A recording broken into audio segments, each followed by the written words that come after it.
Gresham College presents Christ and Evolution by Professor Celia Deane-Drummond.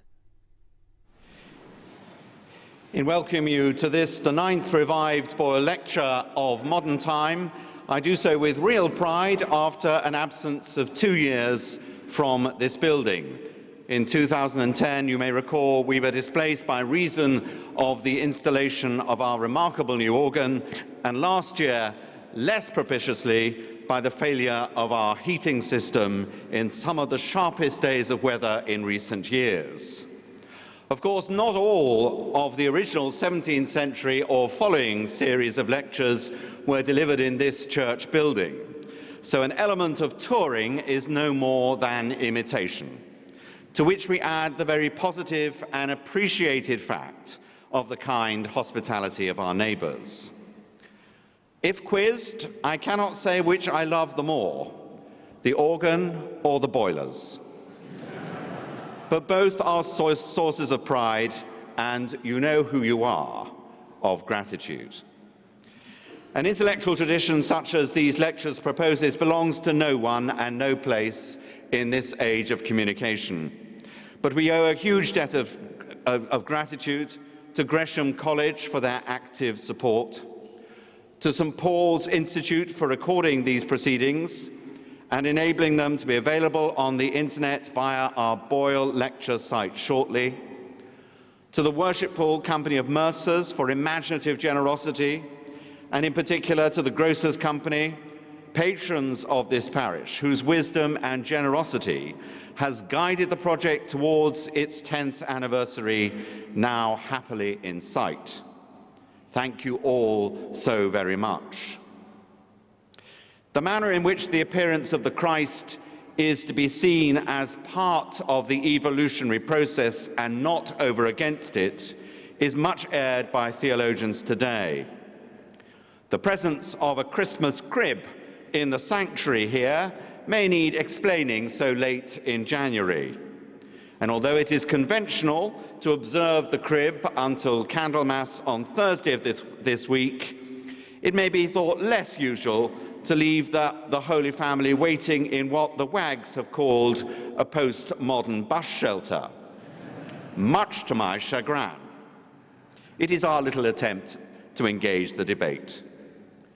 This lecture is now organised by staff in the office from here, serving a distinguished group of wise trustees animated by not one but two conveners, Russell Manning, Lord Gifford Fellow at the University of Aberdeen, and Dr. Michael Byrne of this parish.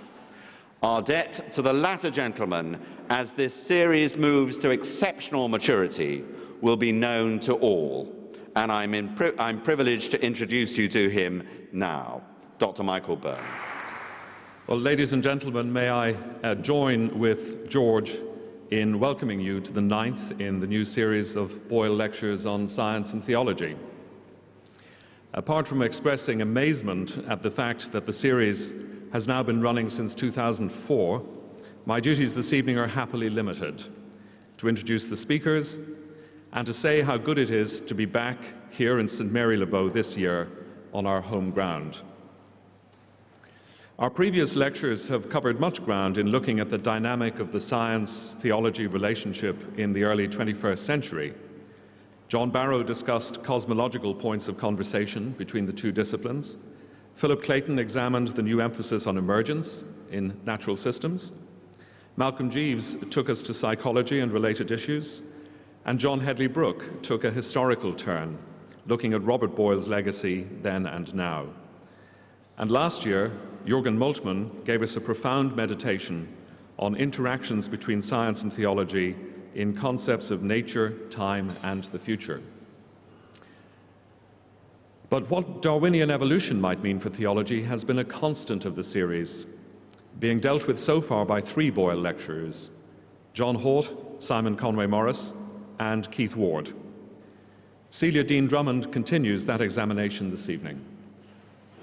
Celia held a professorship in theology and the biological sciences at Chester until shortly after she was invited to give the 2012 Boyle Lecture, when she took up a new and distinguished professorship in theology at the University of Notre Dame in Indiana in the US. The lesson is obvious: giving the Boyle is good for your academic career. She graduated in natural science from Cambridge and obtained a doctorate in plant physiology at Reading, before turning her attention to theology and obtaining a doctorate in systematic theology from Manchester. She has published extensively, and this evening's lecture draws on her important 2009 book, Christ and Evolution, Wonder and Wisdom.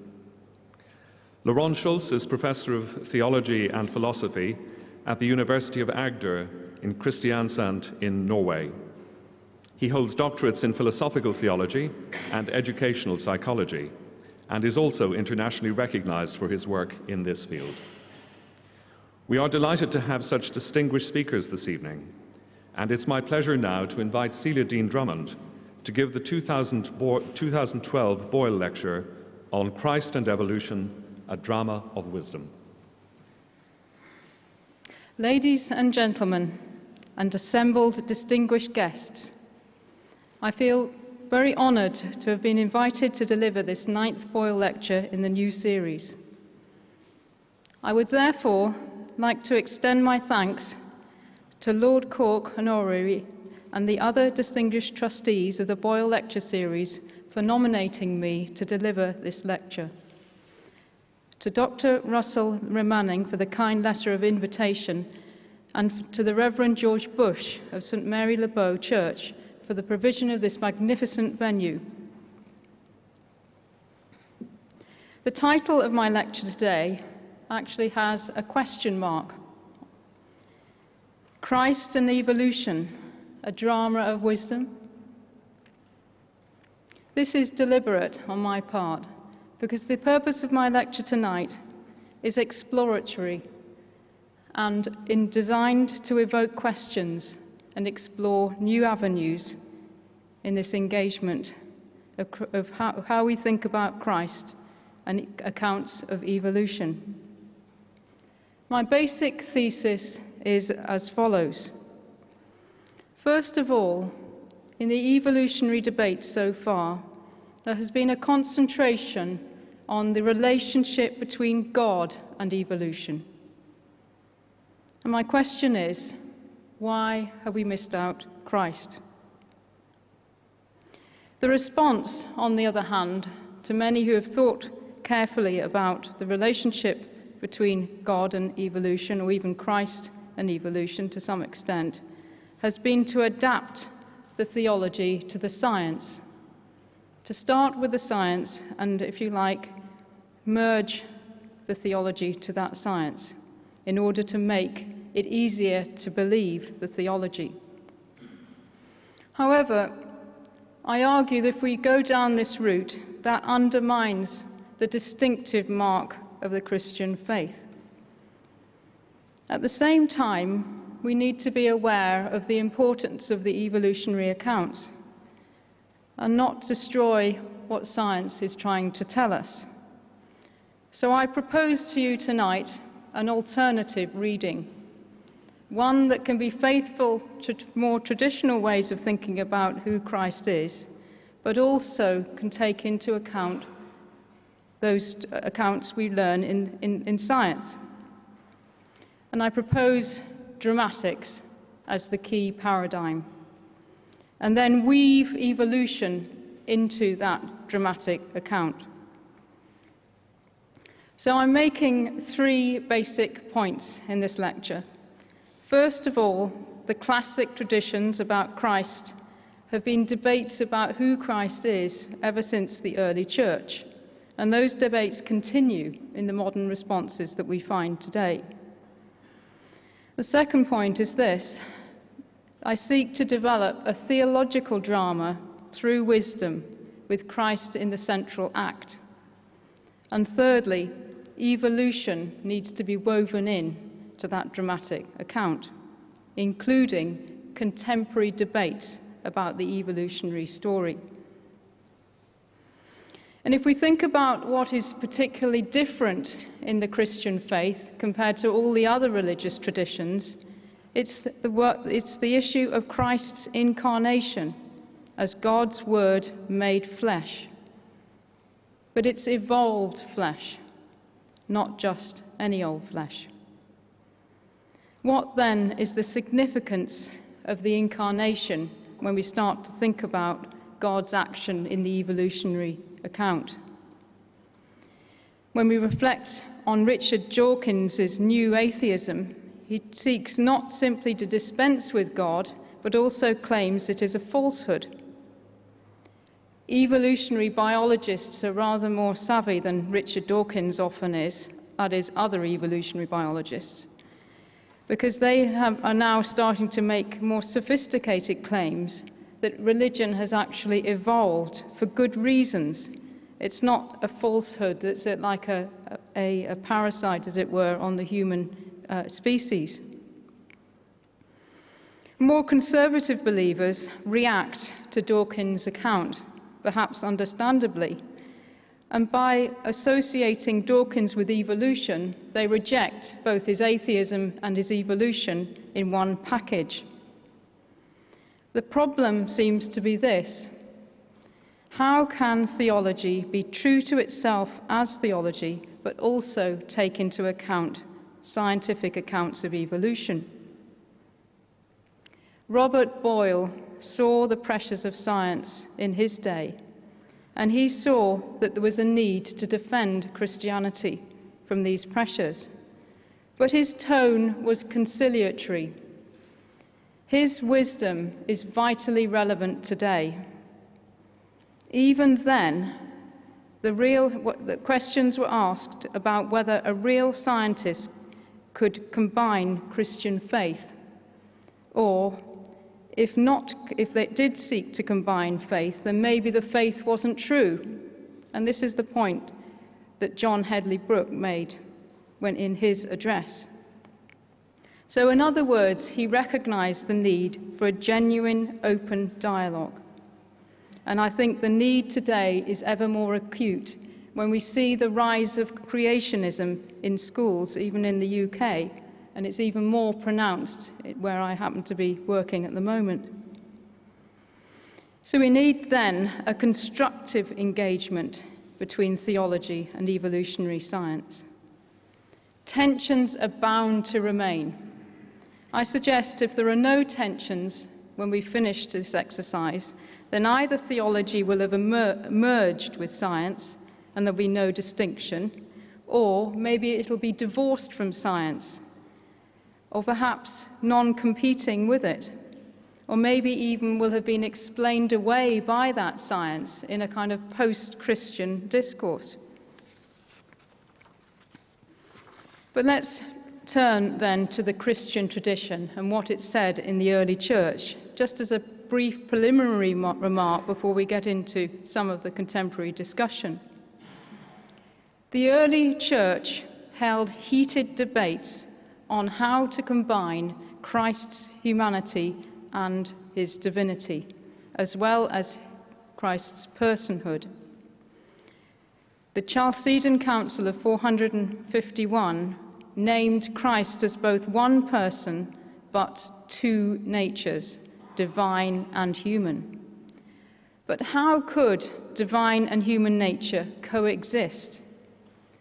Would humanity be destroyed by divinity, or would divinity be weakened by humanity? In the end, the compromise that was reached was either an Alexandrian stress on Christ's divinity or an Antiochian stress on Christ's humanity. But the tension was still there. It was left, as it were, unresolved. Further theoretical discussion follows about whether the humanity that we find in Christ was abstract in an abstract universal, or whether it simply referred to a particular human nature in Christ. All these discussions are abstract in a sense, closed in that they are internal to theology, but they also are logical, but they're internal logical debates. If I start talking in this language to evolutionary biologists, they return my discussion with a blank stare. What possible relation could this discussion have to evolutionary biology?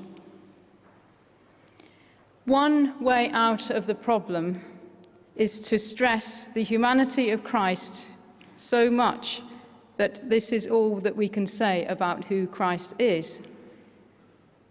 And he becomes, as it were, an exemplar of what it is to be human.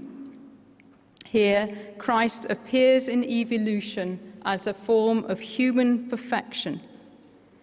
And the emergent Christ is one who responds to the divine will. Now, this in one sense is satisfying because it, if you like, combines our understanding of who Christ is with the evolutionary story. But the problem is the Chalcedon account of Christ as the Word of God incarnate seems to be compromised. Would I really be inclined to worship Christ as perfected humanity or not? I think, therefore, we need an alternative framing, one that allows us to be more in tune with the traditional account, but also one that's open to the scientific discussion. Evolution is history, it's biological history, and this, as it were, is the clue to how we can begin to unwrap this difficult puzzle. If we portray evolution as an overarching story, or what some theologians call a grand narrative, then it leads to a sense of inevitability. We very often feel that sense of inevitability when we talk about the evolutionary process, one organism leading to another. It seems to us as if the story is never ending and it has a particular direction. I suggest we need a different reading of history than this understanding of evolution as an overarching story. A different way is one that focuses on drama. In drama, we have an emphasis on the actors. There is a plot, but the focus is on specific acts, and the stress is on freedom and contingency. If we include God in this drama, we have Theodrama. Theodrama adds in, as it were, the future as God understands it, or in theological terms, eschatology. The language here, I think, is very important, because if we use the language of overarching story or grand narrative, it's a type of storytelling where we are just observers, watching, as it were, the evolutionary account and watching what happens, standing outside that account. It leads to a false sense of being objective. And this is not, I should add, what Darwin really intended. So these are the popularizers of evolution, although there are some scientists, unfortunately, that seem to portray it in the way they popularize their science. So it's a kind of deterministic view of evolution and a false objective account. On the other hand, if we use the language of drama, the stress here is on contingency, on the unexpected event, on unexpected twists and turns in the story. We are free agents. We have a role to play in the drama.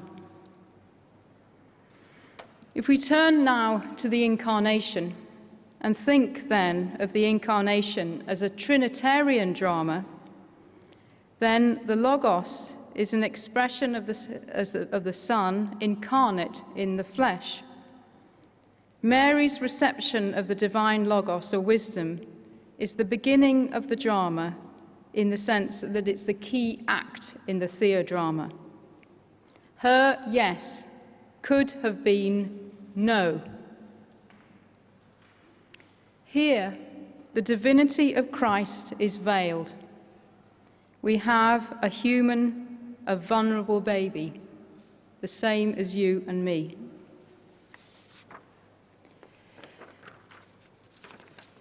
In the Incarnation, then, there was an act of God's profound love in a self-emptying process, but without loss of divinity. But the power and the wisdom of love is paradoxical, because here we see mortal flesh appearing in a baby, and then eventually in the cross, in the death of Christ on that cross. I suggest at this point, all we see is Christ's humanity. We see very little of his divinity, apart from occasional glimpses. It's only after the resurrection that the divinity of Christ becomes fully visible. Like many others who've looked at the relationship between Christ and evolution, Christ's obedience is important, but it's still woven into the drama with other players. The dramatic story of his life, as it were, sets the scene for how we are to think of our own lives. I've touched then on the drama of the Incarnation. But what about the place of evolution itself in that drama? Is evolution a backdrop or a stage to human history? This is how some theologians have talked about evolution or creation. But if evolution is also history, which I've been suggesting, then there's no reason why it has to be just a backdrop or a stage. The main act certainly is Christ's coming, but evolution also displays dramatic elements. And the evolution of human beings in particular is one that shows some of these dramatic events, in particular high profile. Only among the various hominid species we find one, Homo sapiens, that became religious. I'm leaving to one side for the moment various debates that are current amongst anthropologists that perhaps Neanderthals had a religious instinct as well. Neanderthals have had a particularly bad press, I think. But if we leave that to one side, there is still a heated debate amongst biologists about exactly when and why religion appeared in Homo sapiens. It wasn't there, as it were, from the very beginning. What, then, if the capacity for religious belief itself brings evolutionary advantages? Is God explained away? This is an anxiety for some of those drilling into this particular area of research. I would say that God is not explained away, not if it's suitably qualified in its claims, that is, the evolutionary accounts, because we have to take into account that the evolutionary explanations are, first of all, limited to biological reasons, and secondly, do not address the content of faith or discern the complexity of cultural or religious experience. I will give you an example to show you what I mean. I may love my child, in fact I do love my child, both my children, but the biological and psychological reactions that are mapped onto my brain in order to describe something of what is going on in that love process is not all there is to say about my relationship with my children. The relationship, in other words, is real and it goes beyond the biological accounts. And I would say the same thing about the relationship between evolution and religious belief. We may, and this is still controversial, come to have biological accounts of why religion appeared in human history. But that doesn't mean to say that this is all there is to say about that relationship. We can say, in other words, that the drama of human history begins with a recognition of God. And we find this is also mapped in the book of Genesis. The Genesis account talks about Adam and Eve, and if we adapt this to an evolutionary account, we have to think of Adam and Eve in prehistorical terms. Some theologians want to hold on to the view that they were historical figures. I don't think it's necessary myself, but that's an area of theological debate. Let's move on. What about the other creatures, the other mortal creatures that we share our creaturely home with? Are they more than simply a stage for human action in our hominid species as we gradually move towards a religious belief? They too, I suggest, are woven into the drama. Of course, the degree of awareness of the divine will be very different, but they still have a role to play in the overall drama. Only humans are self-aware. Only humans are self-consciously, religiously aware. There is a problem, however, if we start thinking about evolution in dramatic terms, or maybe it's not a problem. But large parts of the text are fairly boring. There's an act, but nothing seems to be happening. There are long epochs of history where nothing much seems to be going on in evolutionary terms. Some characters disappear, some appear, some seem to reach dead ends. The study of hominids that I've only just touched on tonight opens up vast areas of human ignorance. But this hominid species, this species that we look at with so much trepidation, is only one scene in a 500-volume account of evolution. Our minds cannot really fathom the full theodramatic act, so we have to constrict ourselves for the purposes of our sanity for one or two scenes. Only Homo erectus survived in the arid regions of Africa. Other hominids apparently disappeared, unable to cope with the climatic conditions that were prevailing at the time.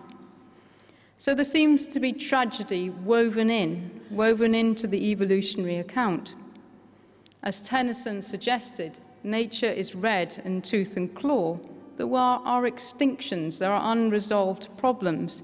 It's a very messy and a very bloody process. But tragic is also accounted for if we use the language of drama, in the way it's not if we use the language of overarching story. If we use the overarching story idea, we tend to forget about the tragedies. We sort of brush them to one side. But drama encourages us to think of these tragic events. And when Christ is included, that tragedy is also transformed. Because the tragedy then becomes a comedy, because the ending is a happy one. The language of drama then forces us to think about human agency and subjectivity. And in theological terms, humans deliberately enter into history and take their place. If we begin, what I have tried to do so far then is to show that instead of starting with science and then trying to adapt theology to think in scientific ways, we need to think theologically first and then start worrying about the science and how that can be incorporated without losing, as it were, the scientific message that is there, but at the same time not losing what theology might have to contribute. So if we begin with Theodrama, does evolution still make sense in its current formulations?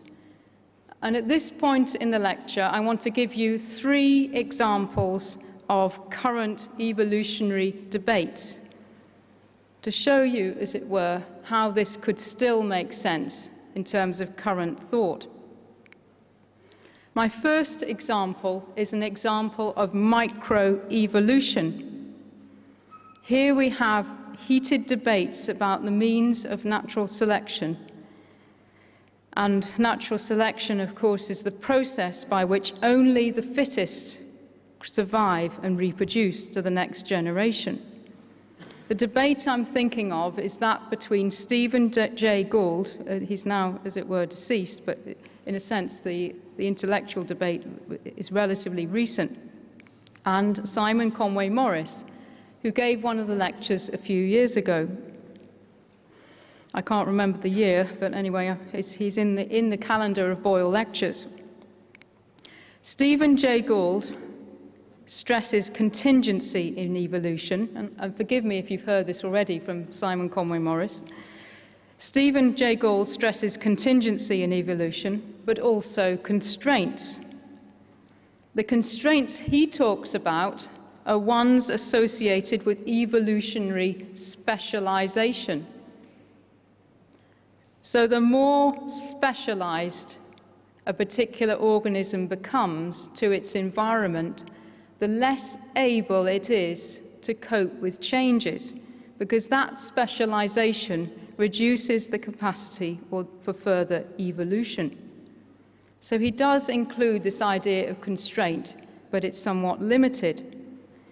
The way we get to those constraints is random for Gould, a random evolutionary walk. If you were to play the tape of life again, Homo sapiens wouldn't be sitting here listening to this lecture. Simon Conway Morris, on the other hand, talks about evolutionary convergence.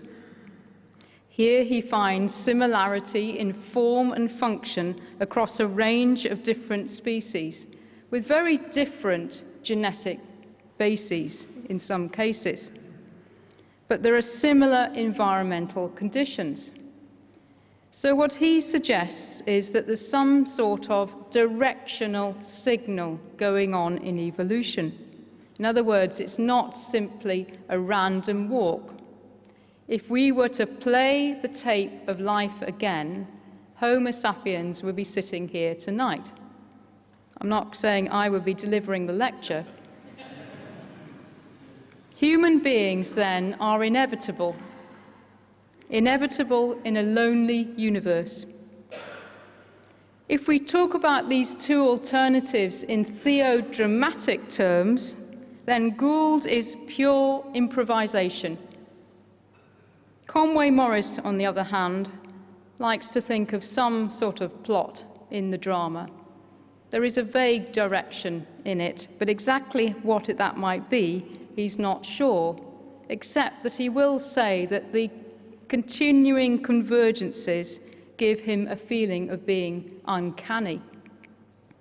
Now, I don't think we should slot God just into the uncanny spots in evolution, but it does show, as it were, the uncertainties in the evolutionary account.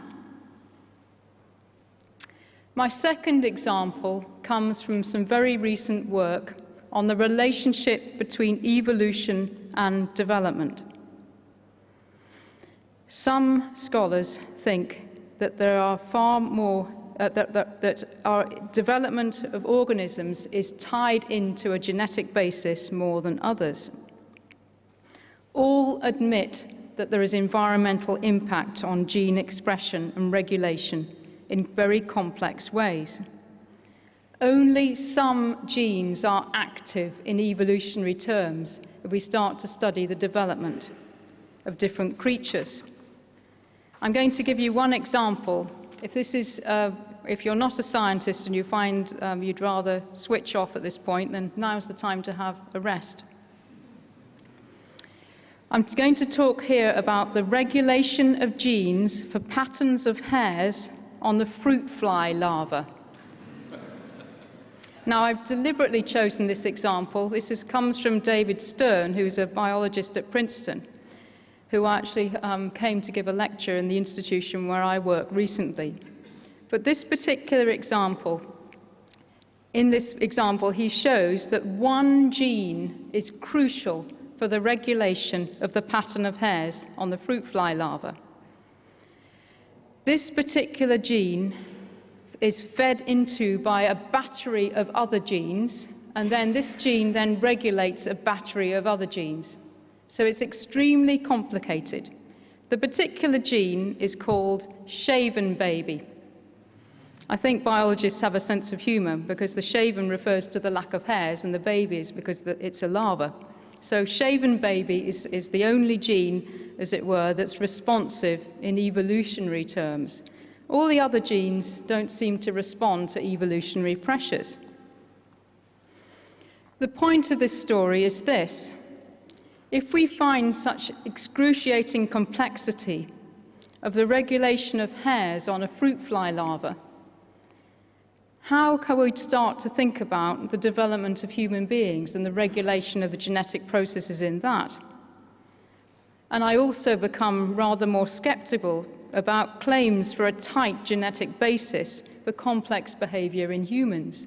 It strikes me as almost impossible to unfathom, but also, as it were, there are the environmental issues and the cultural issues, as it were, that we're facing, means that claims for any tight genetic basis for human behavior need to be treated with a certain amount of skepticism. But the other point of this story is this: that there is an astonishing degree of flexibility of gene expression in environmental pressures. It implies that at a deep cellular and organism level, there's a flexibility in response, but also a constraint. And you get the picture now: constraint and flexibility. It's compatible then, as it were, with a theodramatic account. Of course, theodrama in the fullest sense only becomes conscious of itself in self-aware humans. And if we look at the development of children, it's only at a certain stage that they start to recognize the sense of their own agency. We share then in our sense of performance with other creatures. And this leads into my third example. My third example is about theories of cooperation amongst evolutionary biologists. Martin Novak is the inspiration for this little particular interlude. He is a biologist at Harvard University who spent most of his life applying mathematical theories to a study of cooperative behavior. He has found that social groups cooperate, but also some individuals may cheat or defect. He's also found that cooperation is built into the very cellular mechanisms of a vast majority of different organisms. The question then comes to us: can we compare biological cooperation that he finds, for example, in ants, with moral deliberation in humans? I would say that they are certainly not the same, but they're not completely disconnected either. It's incorrect to assume that only humans have moral agency. Some sophisticated social species also have a morality of a sort in their own worlds. Of course, it depends also on how we define that morality as to whether we want to include other species or not. But the point is that in human societies, they do not just operate in the abstract. There's a sense in which we share our evolutionary lineage with other creatures. Perhaps we can say that natural selection selects for a general capacity to cooperate, and then that's built up and developed in human cultures and societies. There are variants of evolutionary psychology which stress specific mental modules in evolutionary terms. I think this evidence is very speculative.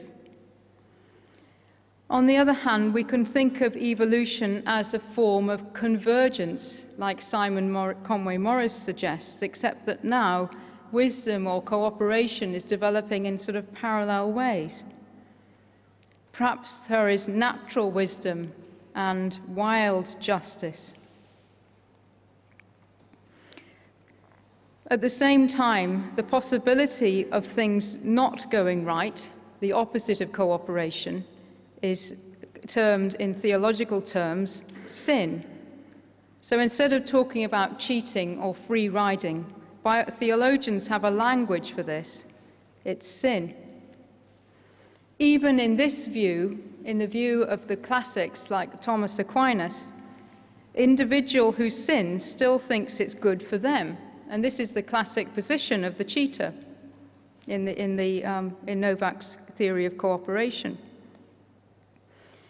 The drama is this: there's the possibility of the good, cooperation, but also the possibility of evil, or cheating.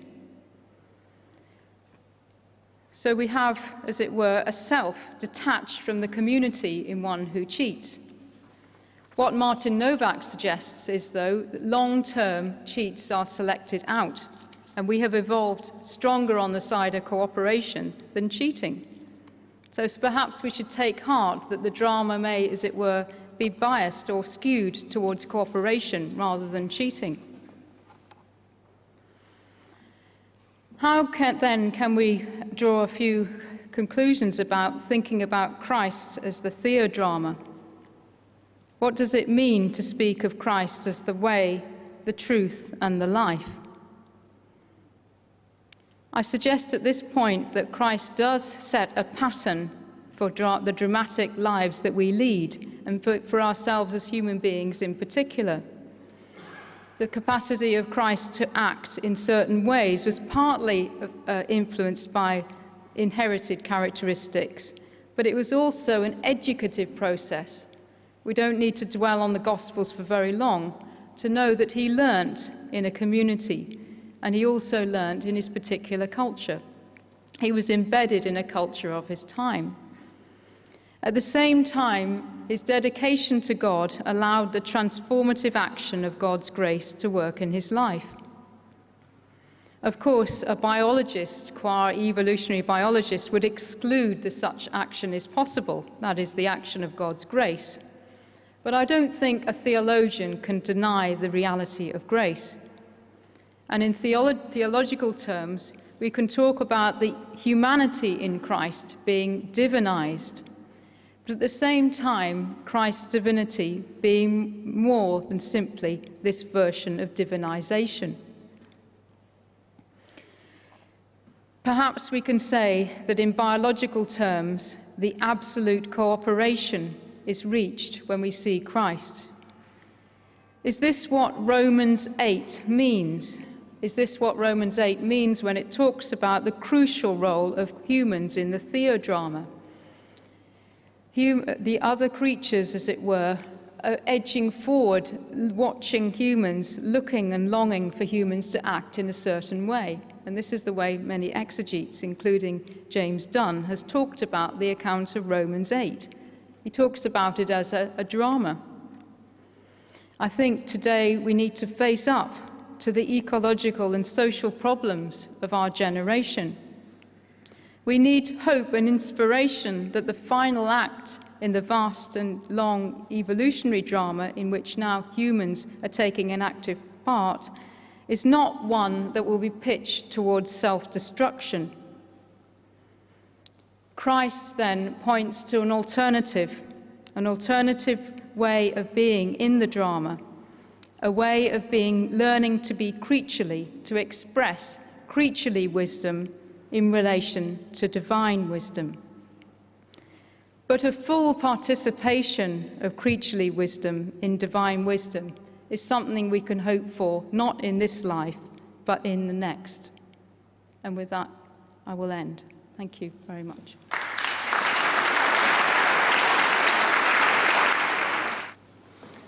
I would also like to begin by thanking Michael Byrne, Russell Manning, Reverend Bush, and the trustees of the Boyle Lectures, and of course, Professor Dean-Drummond for her lecture and the opportunity to respond. I've titled my brief responsive comments, Wising Up, the Evolution of Natural Theology. This is a play on words, an adaptation and expansion of images and metaphor that Professor Dean-Drummond uses in her Boyle lecture and in the broader context of theology. In more than one sense, her work illustrates the wising up of theology, which also, in more than one sense, has been and must continue to evolve within its own complex niche of overlapping ecclesial, social, and academic environments. My response has two parts. First, I call attention to the value and significance of Professor Dean-Drummond's proposal for the ongoing development of Christian theology as it engages the empirical findings and theoretical developments of biology. In fact, I think her proposal is an exemplar of the kind of theological response one ought to offer in this particular approach. However, simply praising the main speaker does not get us very far. So in the second part of my response, I'll outline some challenges to this very way of proposing. Challenges which, in my view, must be taken yet more seriously, even and perhaps especially by the vanguard of theological engagement with the natural sciences. What further adaptation, if any, will be necessary for natural theology to survive or perhaps even thrive within a competitive intellectual environment of the contemporary academy? Can theology really find its own niche, or will it be compelled to migrate or adapt in some other way? So first, the Sophianic Theodrama hypothesis as a religious adaptation.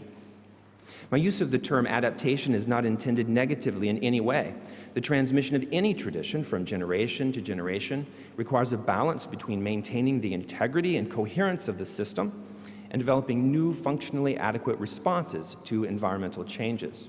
This also applies to Christian theology, as well as natural theology, which has indeed evolved since the first Boyle lectures and now must continue to adapt. Metaphorically speaking, we can think of Christian theological hypotheses as complex functional strategies for nourishing and nurturing a particular set of religious communities in a late modern scientific and philosophical environment. Some might find it tempting to simply repeat fossilized formulations without engaging science. Others to concede to any and all scientific challenges without concern for the integrity of the community. One path leads to the petrification, the other to the dissolution of the Christian tradition. As clearly articulated in her lecture this evening, Professor Dean-Drummond takes the difficult middle way between the twin temptations of ignoring and idolizing science. There is indeed much wisdom in her approach, materially as well as methodologically. Her material hypothesis is quite complex, but the central claim, I think, can be summarized in this way. Christians may interpret Jesus Christ as the dramatic expression of the wisdom of God in a way that is compatible with contemporary evolutionary theory. She provides many arguments and warrants for this claim in her work.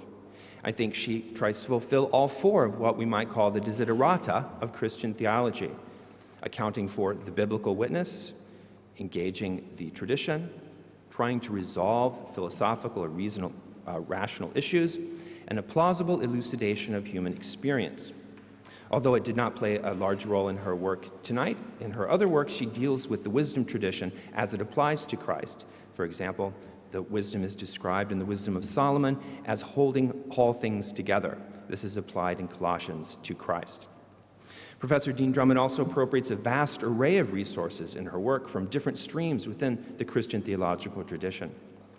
She's committed to maintaining the intuitions behind the Chalcedonian Creed, while still squarely facing the shift in what fully human means today. She also exhibits a commitment to the last two desiderata, doing theology in a way that is intellectually and existentially responsible. She offers real arguments for her position and engages real concerns facing humanity, including the environmental crisis. Dean-Drummond's integration of the Sophianic, or wisdom tradition, and the dramatic, especially as developed by Hans Urs von Balthasar and others, provides a way of attending carefully to the element of tragedy within the human longing for wisdom. This appears to be the wisest strategy to adapt, in my view, if one's goal is reconstructing the classical doctrines of Christology in dialogue with science. There are certainly internal objections that one could raise. Some might worry her proposal is a form of adoptionism. Others might wonder where the Protestants are in her review of the tradition. Some would be concerned that her emphasis on contingency and constraint too easily leads to a rejection of divine omnipotence. Also, what about the problem of evil? Her Sophianic Theodrama hypothesis does deal respectfully with the tragedy of creaturely suffering, but it does not ultimately explain why an omnibenevolent being would allow it. Now, such concerns are not unique to Dean-Drummond's proposal. These are the kind of problems all Christian theologians must deal with. In my view, the general adaptive strategy that she has developed is one of the best options available for theologians within the Christian tradition. Rather than focus on these internal questions, in the second part of my response, I want to look at the adaptive task with a wider lens.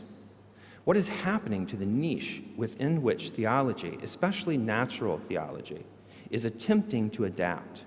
Exactly why and how is it attempting to adapt within this late modern niche? So, secondly, is the natural niche of Christian theology shrinking?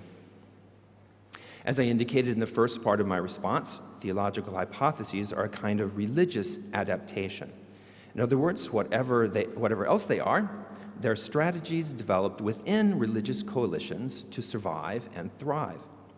The term religion is contentious in almost every environment, but for the sake of these brief comments, I will use it in a way that's increasingly common among scientists in fields such as paleoarchaeology, cognitive science, moral psychology.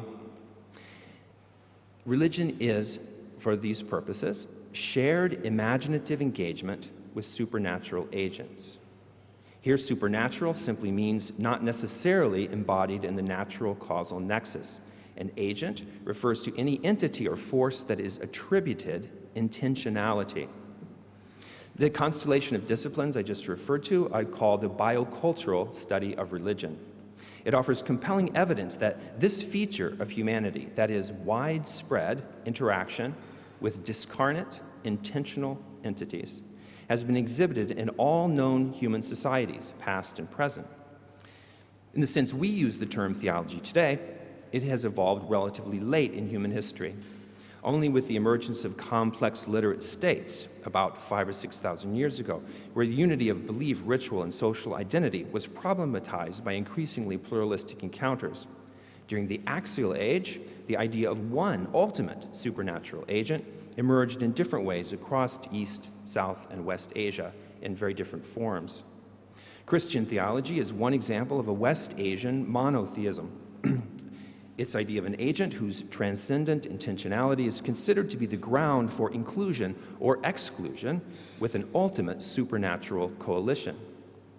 In this sense, we could say that theology itself, the discipline, was an adaptive strategy that helped religious organizations transmit their modes of engagement with the supernatural to new generations. So axial age religion was its original and natural social niche. In another sense, however, theology, like science, is not natural. Thinking scientifically and theologically is hard work, requires extensive training. These intellectual engagement strategies must be cultivated. Thinking, however, as well as acting and feeling religiously, is natural. That is, shared imaginative engagement with supernatural agents or gods comes naturally to human beings today because of the phylogenetic inheritance of cognitive and coalitional mechanisms that helped our early ancestors survive. Let me briefly describe what I call these theogonic or God-bearing mechanisms. First, research in cognitive psychology suggests that gods are born naturally in the human mind as a result of a hypersensitive cognitive device that detects agency in the natural environment when confronted with ambiguous phenomena. This first sort of mechanism helped some of our ancestors find or avoid important agents like predators, prey, protectors, and partners. However, the hypersensitivity of this cognitive tendency to detect intentionality led to many false positives. So faces are detected in the clouds, ghosts in the shifting shadows or smoke, divine blessing or punishment, and unpredictable weather patterns. But of course, not all of these detected supernatural agents stick around.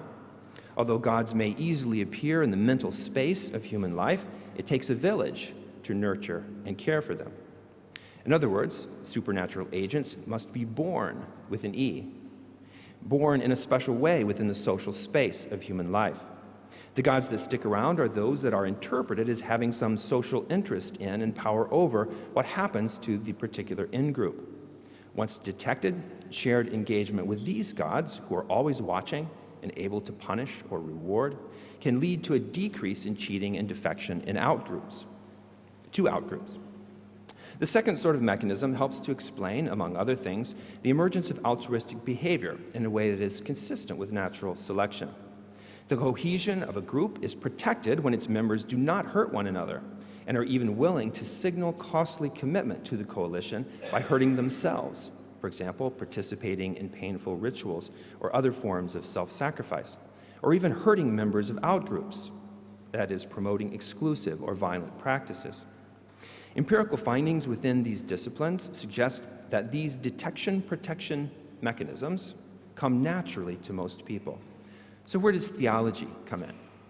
Part of the tragedy of the theologian, to use Pascal Boyer's phrase, is that the vast majority of regular religious believers do not really need abstract doctrinal arguments about the incarnation of ultimate supernatural agents, for example, to hold together their everyday lives mentally and socially.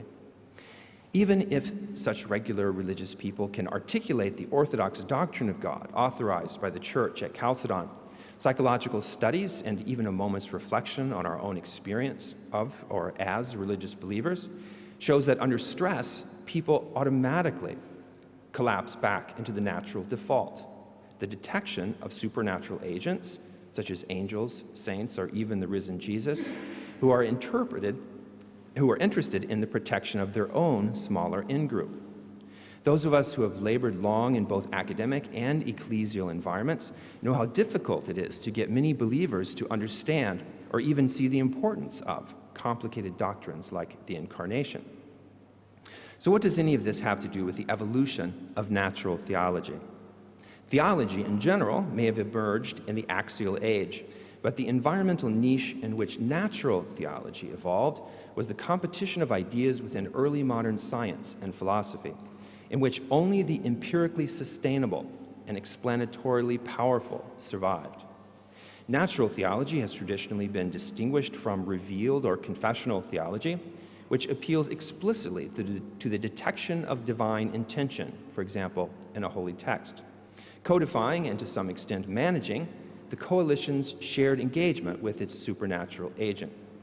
This latter kind of theology serves an adaptive purpose. It holds together the coalition in a more or less hostile social environment. Now, Professor Dean-Drummond's project seems to blur the lines, and appropriately, I think, between revealed and natural theology. In my view, this distinction itself is a remnant of other ancient and early modern dualisms. However, we can still ask the question, in what niche and for what purpose does her Sophianic Theodrama hypothesis operate? Her description of the task she selected makes it clear. Her proposal is meant to function as a way of protecting the cohesion of some parts, at least, of the Christian tradition as it adapts to a changing conceptual environment. But we might wonder about the viability of that other task, namely, the development of theological hypotheses that could function in a broader context of the academy or even public discourse as, quote, defenses of Christianity in the wake of pressures from natural science. It seems to me that the latter would require argumentation that does not appeal directly to controversial interpretations of the revelation of or shared engagement with the supernatural agents of one's own coalition. In other words, it would require something like classical natural theology. This may have been part of Robert Boyle's intention when he indicated his desire that the original lecture series should not deal with controversies between Christians, that is, with issues that might highlight or even widen fractures within the coalition. But it also seems to me that the conceptual environment within which such argumentation could be productive or even possible is shrinking rapidly. And this is the key. Theologians who are concerned about the psychological and political health of Christian or other coalitions need to wise up to the fact that this niche may even be in danger of disappearing as the territory is taken over by naturalist and secularist intuitions. Debates across the sciences and within the public sphere increasingly reject appeals to supernatural agency or coalitional authority in arguments about the causal nexus of the physical world or the normative organization of the social world. Professor Dean-Drummond describes her task as a demonstration of the possibility of a compatibility between a reconstructed articulation of the doctrine of the Incarnation and a scientifically responsible acknowledgement of the explanatory power of cutting-edge evolutionary theory. She explicitly notes that science itself has no need for such a demonstration of compatibility. What then is the environmental niche within which such proposals can serve a productive or even reproductive function? Are they necessarily limited to the church or a church? Can these hypotheses only survive within the guilds of confessional theologians and religious professionals? Professor Dean-Drummond's other work has consistently called our attention to the ecological crises of our world and urged theologians to contribute. In my view, if theology, natural or otherwise, is to survive, or even, I dare to hope, thrive intellectually and pragmatically in such a global environment, it may, I dare to suggest, also have to develop new adaptive strategies that do not include arguments based on the detection and protection of our own favored supernatural agent coalitions. Let us hope that the niche created by the revival of the Boyle lectures continues to provide an environment within which such questioning can thrive. Thank you.